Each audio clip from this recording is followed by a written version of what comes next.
Bonjour, bonjour, voilà, à nouveau je suis là, voilà, ça c'est une vidéo spéciale, un peu pour des gens qui m'ont demandé pour les exercices, pour la position de la main. Le plus important, c'est vraiment toujours arriver à voir les doigts solides. Jouer le piano, c'est comme marcher. Si vos doigts, ils sont faibles, vous n'arriverez pas vraiment à jouer le piano, d'accord? Si votre jambe, elle est blessée ou elle est faible, vous allez tomber. Pareil pour le piano. Le plus important dans cette vidéo, je vais vous proposer quelques exercices que vous pouvez faire quand vous voulez à la maison, toujours sur une surface dure et plate. Et voilà, le but, c'est vraiment d'avoir la position comme si on avait une balle de tennis sous la voûte de la main. Si vous travaillez avec des enfants, ça sera avec plutôt une balle de ping-pong. Ou vous pouvez acheter des petites balles plus petites avec des matériels plus adaptés à son âge et à sa force. Oui. Donc voilà, c'est vraiment, peut-être c'est, tout le monde m'a dit non, que je m'ennuie, j'aime pas les exercices. Mais bon, c'est comme dans la vie. Imaginez-vous quand vous étiez petit, au même vous arrivez de l'école et vous vouliez manger des spaghettis et des sauces tomates. Et là, du coup, votre maman, il vous mettait des haricots verts, des épinards. Parce qu'au fond, elle pensait à vous, des vitamines, de la force. Donc ça, c'est des exercices. Vitamines pour la force et pour les doigts. J'espère qu'ils vont vous plaire et surtout qu'ils vont être utiles. Donc, on passe directement sur les couvercles du piano. Souvenez-vous, il faut les faire sur une surface dure et plate. Oui, donc c'est simplement 4 exercices et un exercice supplémentaire. Oui, donc allez, salut et à tout de suite. Bonjour, bonjour, ça va? Voilà, on est ici devant les pianos, mais aujourd'hui là maintenant pour cette leçon un peu différente, sur une surface dure et plate, concrètement les couvercles du piano. Donc, les plus importants, je vais vous apporter quelques idées pour la position de la main, vu qu'il y a des gens qui m'ont demandé.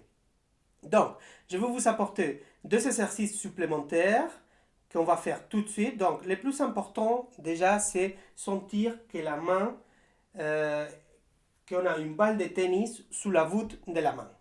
D'accord?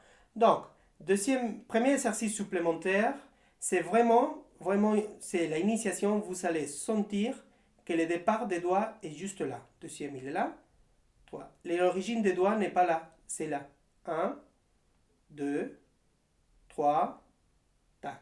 Donc, vous allez sentir, même en regardant la télé dans les métros, vous faites comme ça. Choc, choc. Ça, c'est le premier exercice euh, préparatoire. Le deuxième, vous pouvez vous mettre tranquillement sur une surface plate. Et maintenant, simplement, vous essayez de tirer légèrement vos doigts vers le haut. Un, 2, 3. Un, 2, 3. Pareil avec le troisième. Un, 2, 3. Quatrième. Un, 2, 3. Pas trop fort, hein? Pas trop fort. Un, 2, 3. Et ça, vous le faites avec la main gauche et la main droite. Oui? Donc ça, c'est les exercices, les 2 premiers exercices préparatoires. C'est-à-dire sentir le départ des doigts. Choc, choc, choc. Choc, choc, choc. Les pouces, ils partent là. Premier exercice préparatoire. Celui-là pour étirer un tout petit peu les doigts. Ça, c'est les 2 exercices. Donc, maintenant, on rentre dans les exercices vraiment des doigts. Les premières, c'est très simple. Vous prenez une balle de tennis et vraiment, avec les doigts bien arrondis, vous faites 3 pressions. Un, 2, 3. Jamais comme ça. Toujours les doigts arrondis. Un, 2, 3. Un, 2, 3. Un, 2, 3. Oui?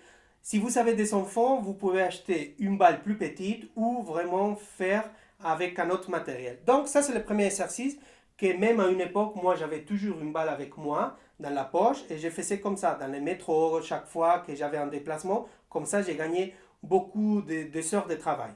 Bon, deuxième exercice, c'est les doigts, c'est l'exercice de pression totale des doigts. Donc, je vais faire un effort sur une surface dure et plate, comme celle-là. Et vous voyez, j'ai fait, les doigts, ils sont arrondis, donc j'ai fait une pression contre le couvercle, vous voyez, comme ça monte. Et je vérifie que les doigts, ils ne se plient pas. J'ai fait l'effort et après, je lâche et je relâche pendant 3 temps. 2, 3, 4. Pression. 1, relâche. 2, 3, 4. On fera pareil avec le troisième doigt. 1, vous voyez comme ça monte. Là, c'est détendu, là, ça monte. 1, relâche. 2, 3. Pareil avec le quatrième. 1, vous voyez comme ça monte. Relâche. 2, 3, 4. Tout est détendu, la main. Et pareil avec le cinquième. Paf. Vous voyez, ça monte un tout petit peu. Vous voyez, ici, ça monte. Tchac. Relâche. 2, 3, 4. Donc, toujours les doigts bien arrondis. Et vous faites la pression de tous les doigts. Et les doigts, ils ne doivent pas se plier. Donc, ça, c'est le premier exercice de pression. Le deuxième, ça sera la pression des phalangettes. Donc, je me mets ici, avec les doigts, je fais une pression vers l'intérieur, et moi, je dois pousser vers l'extérieur. Choc, et je relâche. 2, 3, 4. Je pousse, et maintenant vers l'extérieur. 2, 3, 4. Maintenant, et ça, on va le faire pareil avec tous les doigts. 3. À l'intérieur, après l'extérieur, 2, 3, 4. Pareil avec le quatrième. 1, 2, 3, 4. Et si vous voyez, et pareil avec le cinquième. 2, 3, 4. Donc, il y a l'exercice total des doigts, des pressions et des phalangettes. Oui? Donc, on arrive au quatrième exercice que vraiment, il y a deux parties. Ça s'appelle indépendance des doigts. Les doigts, ils doivent être très indépendants, c'est-à-dire ils doivent être capables de bouger et d'articuler eux tout seuls sans aucune intervention des restes des doigts ou de la main.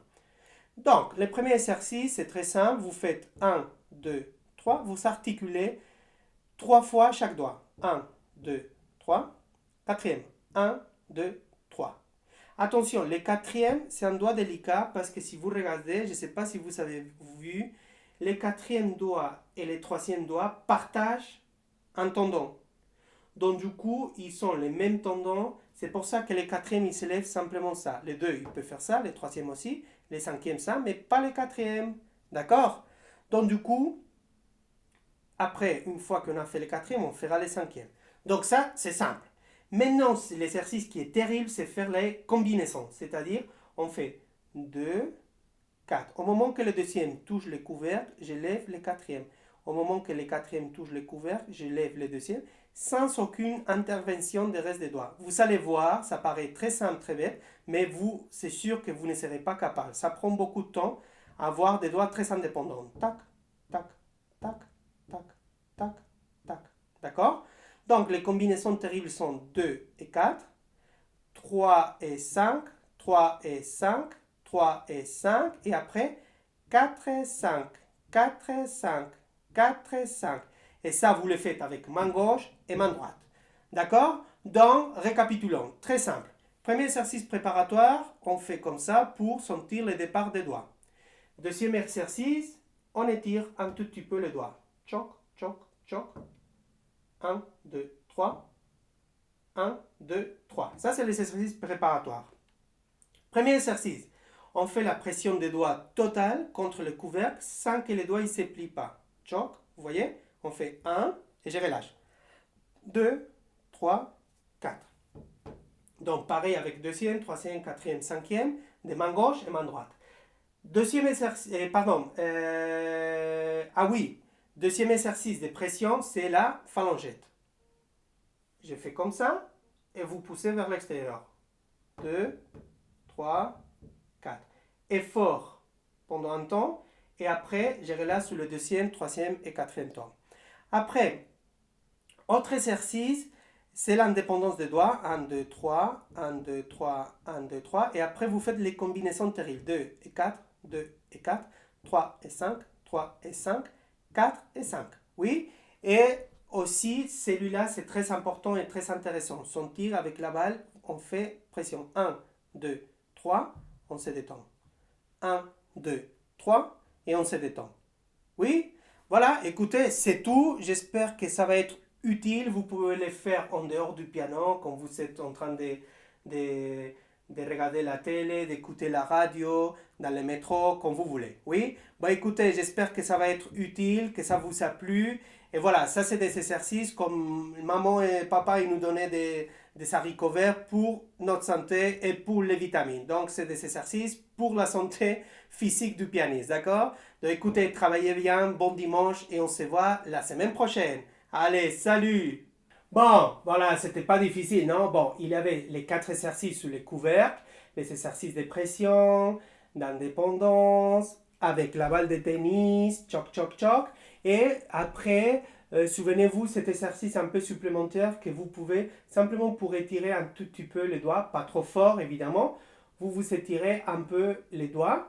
Et surtout, le plus important, c'est de sentir le départ des doigts qui est juste là. Oui, les doigts, ils ne commencent pas là, ils commencent là. Donc, c'est très important aussi de sentir les départs des doigts. Oui, donc ça, c'est l'exercice supplémentaire qu'on peut diviser en deux, c'est-à-dire choc, choc, choc, choc, plus les départs des doigts, plus les exercices que je vous ai proposés, c'est-à-dire balle de tennis, pression des doigts, pression des phalangettes et indépendance des doigts. C'est tout. Bon, j'espère que ça va vous plaire et surtout que ça va être utile. Je vous promets, je trouve que c'est très important de faire petit à petit ce genre d'exercice. Oui? Donc, en tout cas, je vous souhaite un excellent dimanche et on se voit la semaine prochaine pour notre 4e leçon. Allez, travaillez bien et souvenez-vous, la vie elle est plus belle et plus magique quand on fait du piano. Et évidemment, il faut s'inscrire à la chaîne, d'accord? Mais bon, ça, je sais que vous l'avez déjà fait. Vous l'avez déjà fait, je sais. Mais bon, sinon vous ne l'avez pas fait, simplement vous le faites et vous le partagez avec tout le monde, d'accord? Donc, bonne semaine, on se voit dimanche prochain avec notre 4e leçon. Salut, bonne semaine!